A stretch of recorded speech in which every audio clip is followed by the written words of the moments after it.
Nancy Armour, USA Today Sports. Pyeongchang, South Korea. The Russians aren't quite as evil as they've been made out to be. Not all of them, at least.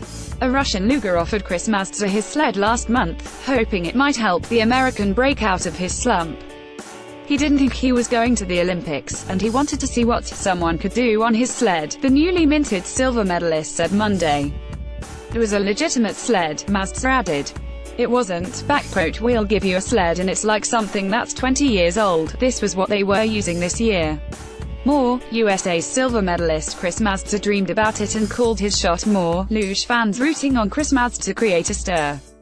In the USA Sports Brass More medal count, how Team USA is faring in Pyeongchang. Mazdzer didn't want to name the Russian. Consorting with the Americans is not something one brags about these days, but did say he was at the Pyeongchang Olympics. Russia is something of a dirty word here after the country was banned as punishment for a widespread, state-sponsored doping program. The IOC did allow Russian athletes who could prove they were clean to compete, and 168 athletes are here as Olympic athletes from Russia. "I guess this goes against every US-Russian stereotype ever," Mazdzer said before telling the story of the loner sled. Before becoming the first American man to win a medal in luge, Mazdzer was going through a terrible slump. He hadn't been on a podium since the 2015-16 season, and hadn't cracked the top 5 in a singles race yet this season. U.S.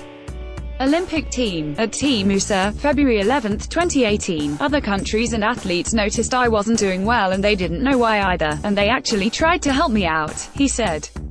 While he was in Latvia for the World Cup there, January 27-28, Mazdzer was told that the Russian wanted to offer up his sled. Mazdzer was shocked, and not simply because of who made the offer. Organizations, countries will spend millions of dollars on developing luge sleds.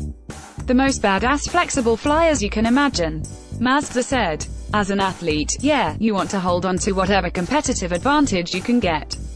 He can only remember one other instance of a luger using someone else's sled, and that was completely by accident.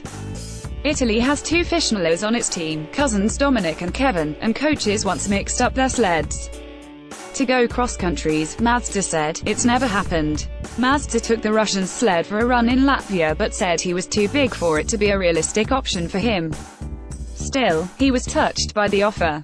"I think what it shows is that we do care about each other and there is this human connection we have that crosses countries, crosses cultures," Mazdzer said, "and sport is an amazing way to accomplish that."